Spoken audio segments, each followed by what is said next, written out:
Thanks. Thank you, everybody. Thanks, everybody, for coming. We appreciate it. I want to introduce this series that we're going to start doing at Rethink, where we're going to kind of leverage the space and the voice that we have in the food system to talk about pressing issues and important conversations. Also highlight people that are doing really, really, really great stuff. As we talk about with our core values all the time about being inventive, there are so many incredible entrepreneurs and people making great progress in the food space, and we're lucky to be side by side with them. For each episode, we'll sit down, we'll talk to leaders in the space, we'll ask them very, direct questions about their programs and the impact that they're trying to make. And I couldn't be happier to start this journey.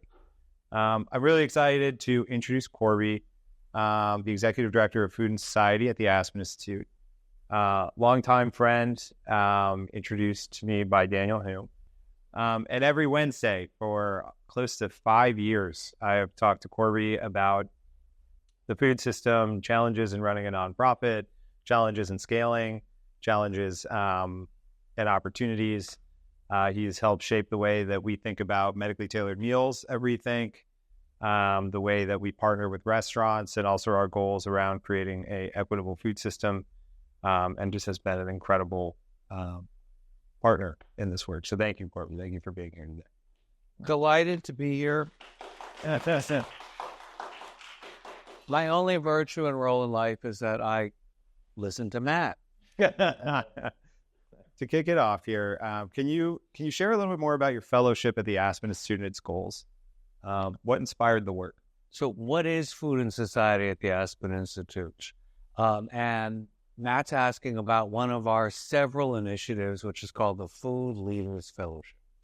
The main reason I started Food and Society after being an editor and food writer for decades at The Atlantic and the New York Times, and a restaurant critic at New York Magazine and Boston Magazine for decades, lots of stuff, is that it is kind of easier to criticize and tell people you know how to do it better than they do from the outside, as opposed to the inside. And also, I spent a lot of time talking to people at big and small companies about how to make the food system better and more equitable. And they were using me understandably, as a mouthpiece to tell the world their great ideas. And I kept thinking, you're saying just what the guy last week or the woman the month before told me. What about all coming together in the same room and sharing ideas and working together instead of just individually telling me how great you are? And that's what the Aspen Institute does. It brings people together and it tries to help them work together to solve problems and not just work within little tiny silos and companies. So the Food Leaders Fellowship is 18 people who spend 18 months doing WhatsApp every day and coming together for roughly 3 weeks, all told, 3 meetings over the course of 18 months to really bond, unite with each other, share their problems, share their dreams, share their challenges. We continue that work with virtual meetings every 6 to 8 weeks, and we're starting all fellowship meetings just this fall with a meeting with the USDA. So we bring the cohorts together, we bring them together with each other, and we think that they work much more powerfully coming together than just being alone. But really incredible stuff. We talk a lot about Rethink, like how do we bring people together and how do we also, steward our resources in a way that we can measure impact? How do you measure and how do you think about like outcomes and measurements and KPIs around this kind of work? This is like the hardest thing for a nonprofit and for a fellowship to show. It's so much easier for you to talk about how many meals you served in which communities, how many pounds of food you recovered, what you pumped out, the number of lives and employees you actually helped make a living wage because of the work that Rethink instituted and did. It is so much harder for nonprofits to show impact.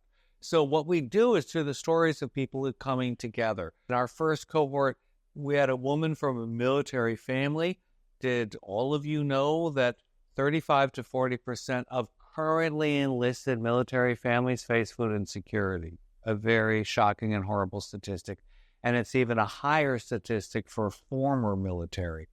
So she started a military family hunger organization after really gaining experience in food banks and big national food banks and understanding how the charitable food system works. And she understood from having grown up in a military family that every time a family moves bases, which is every 3.5 years, they have to set up homestead. And that means buying new flour, sugar, oil, shower curtains, soap, laundry detergent. And she has piloted a program to have boxes with all of these supplies to help families move in. And it's a result of her coming into the fellowship.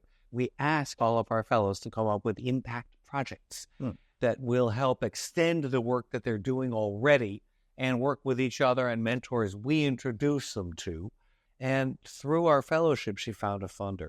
So it's that kind of story, but it's anecdotal. It's not pounds of food. So it's that kind of network and those stories we tell, but it's stories we tell.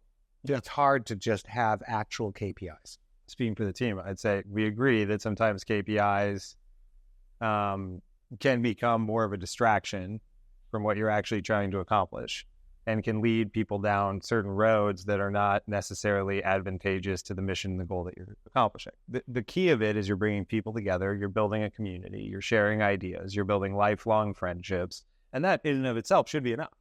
That should be the mission and the goal.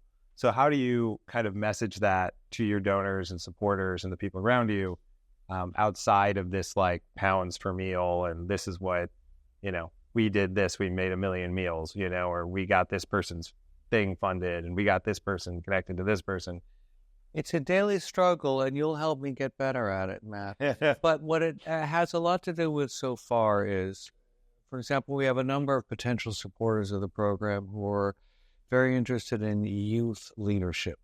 And one of our fellows in the second cohort from Hunger Free Oklahoma has a whole seminar for high school students. How do you write a food policy bill? How do you go to the State House to start to lobby for it? What does food policy mean? And we have somebody in our third cohort, Ronnie Webb, who started in Anacostia, the 9th ward, which is the black, almost a 100% black ward of Washington, D.C., an urban farming organization. It teaches people businesses, and they have a bottled water business. So we find people who are interested in youth leadership or hunger relief or military families. We've got fellows who are working in this, and we try to tell supporters they're going to do great projects thanks to your support and to keep this fellowship going because we're constantly going to be bringing in new people. We're trying to find funders of rural health because we're very interested in rural and tribal lands. And that's something that we want to grow now. For Food is Medicine, which we'll be talking about at another time right here at Rethink, we've done the only survey of all of the peer-reviewed research into nutrition interventions in health. What does it actually show for people's health? It's a mixed picture. It's an encouraging picture. It's not what you necessarily think. But we've done the only guide to all the peer-reviewed research out there. The NIH has based a whole call for Centers for Excellence in Food is Medicine around our report. They admit it. They credit it. That's a big win for a funder that you've had this kind of national impact. It's harder and it's loosey-goosey for fellowships. Yeah. You're affecting people's lives, and you hope that that's what funders want to do. Honestly, just, somebody to chat with, somebody to talk to, somebody who understands your problems is worth it enough in my book. We have a small group of advocates for Rethink, which are some of the entrepreneurs that work within our programs as well. We find that even just the little connections of who fixed your AC, do you have a cheaper price on this, and to quantify it, I think a lot of time isn't really worth the time, and really we try to focus on building memorable experiences, making sure people are, good and together and okay, and we're focused on the right things instead of drilling into some number that one person wants to see. To pivot a little bit, how do you hope to grow the program? Or do you hope to grow the program?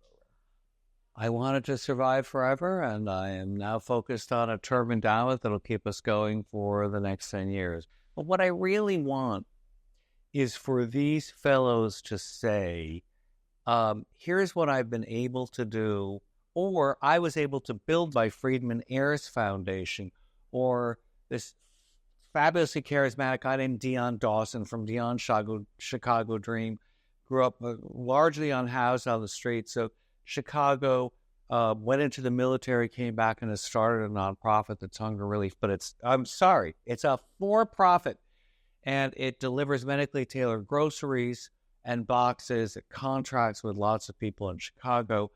He's been invited to the White House. Now, he's so charismatic, the White House would have discovered him, but he credits it to the placement from our fellowship and the platform we gave him. So we really hope that we can increase national visibility and connections to help dreamers, it's right in the business name he started, to extend their reach and their impact and their funding, because everybody needs funding and support, and that's what a lot of, especially our nonprofits, we're 2/3 for-profit, 1/3 nonprofit. Everybody needs funding. It's very hard to make change within a very large organization. We think it's really important, and it can result in enormous change on a big scale that affects lots of people. But getting buy-in, and that's something we find mentors to help our fellows with. So that's the kind of impact. And what do I hope for the fellowship? That our fellows and the graduates are constantly helping other people rise up and have more impact within their organizations. Or people change jobs all the time. They don't stay in their jobs. Or find new jobs that use their talents better. It's been very inspiring to watch. I remember when you first told me about this over 3 years ago, and to watch the success of it when you were worried people would apply, and now you have more applicants than I think that you can handle. What advice would you give to somebody who's looking to kind of, either is really junior or new in their career, or has been in food in a, say a cook at a restaurant for a long time, and is looking to kind of get out of that role and to try to make a difference in the food industry? Well, first, look at somebody who's within your field of vision, who's done something you admire, and try to figure out, what did they do? It's better to have an actual model of some activity or person in front of your eyes than to think of just something in theory that you'd like to do. Invite that person out to coffee and say, how did you do it? You'll hear endless stories of how incredibly difficult it is, because everybody's lives are difficult and challenging. But then they'll tell you what actually inspired them to start. So look at the possibilities near your field of vision. If you don't see that, look on social media for work that seems really interesting to you, and reach out cold to somebody who has been posting Instagram pictures that look like it's a great mission, and say, I want to have a conversation with you on FaceTime, and try to build from there. And then go to Matt, and if he won't let you do it, find someplace else that will. I'm always happy to help. I think that's the most important, and I think a lot of the fellowship and things like that can accomplish, is that confidence in the individual to take that step, and to have people that are thoughtful and, supporting. In my journey, there was a lot of people who told me I was crazy, but there was a couple of people that have told me that it's possible and I can do it, and it went a long way. But I want to emphasize, you don't have to have a huge dream like Matt to make change and make a difference. It can be a small way of improving the system you're seeing, the way a line is working, the way a business is interacting. And you want to be surrounded by people you admire. That's a very tall order, even if it's just a couple of them. Some of the best advice I've actually ever gotten was, be careful who you take advice from. And a lot of the kind of biggest mistakes I've seen in my career is taking advice from people that I probably shouldn't have taken advice from. And I'm a huge fan of advice. I get advice constantly. I get it every Wednesday at 5:30 to 6:30 on Zoom, Corby, and from a lot of other people. And I've been very lucky to have great advice come my way.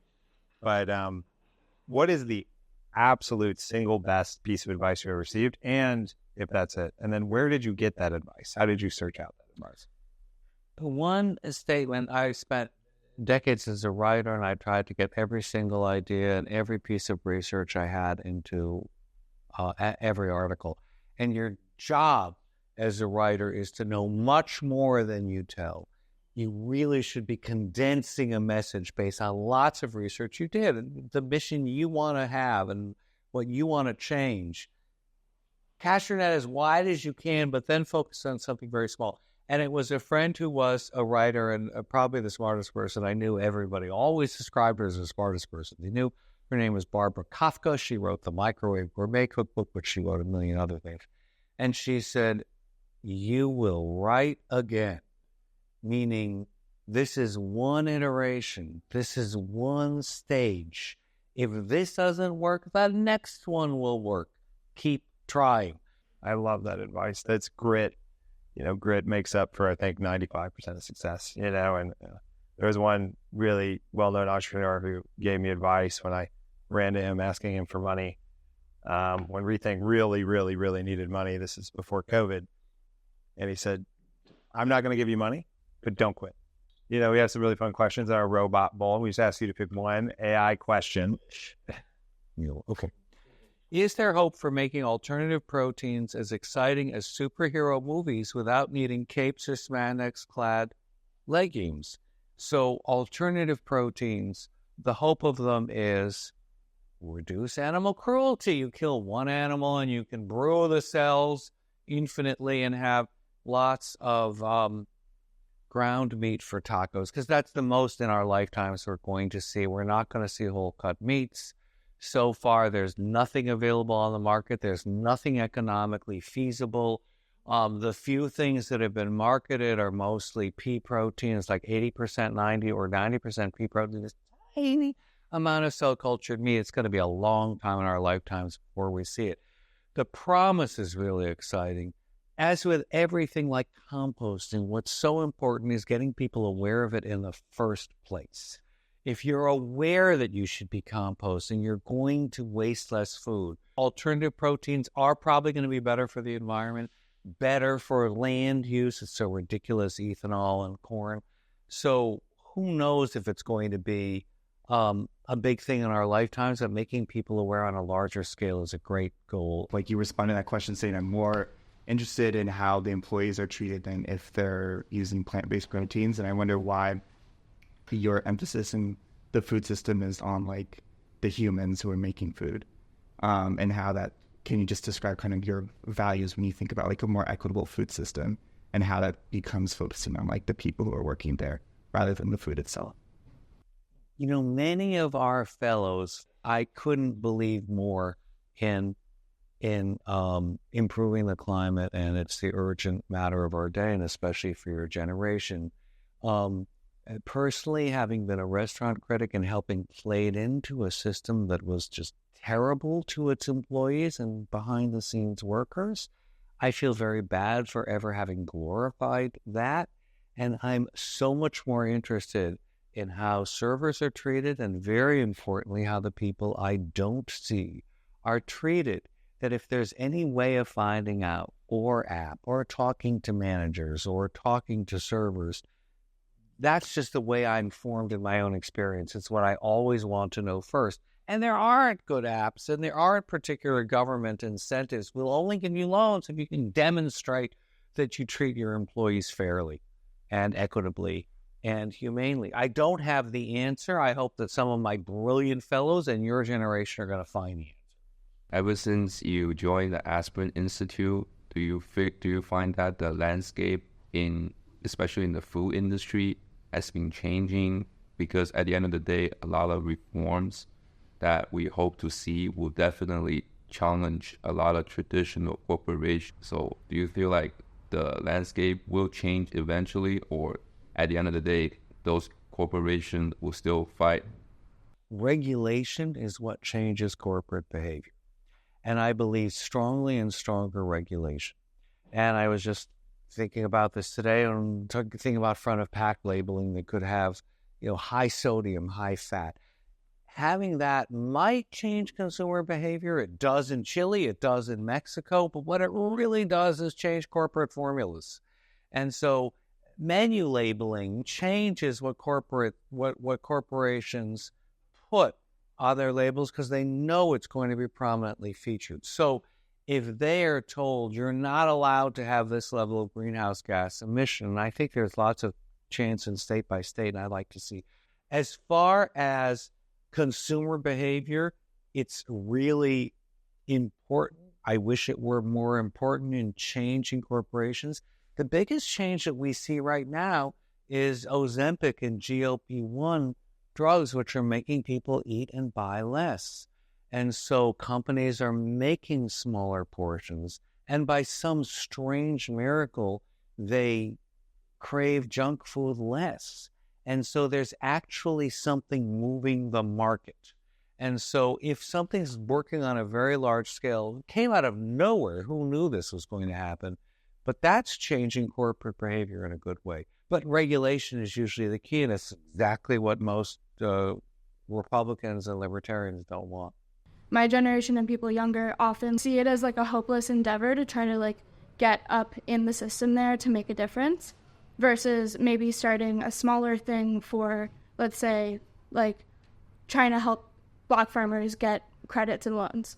I'm just interested to hear, no formal question here, but kind of your thoughts on this and kind of working within the system versus building something, you know, that functions within it, but a little bit outside of it and in terms of scale. Both lead to enormous hope and huge frustration. And it's worth understanding both sides.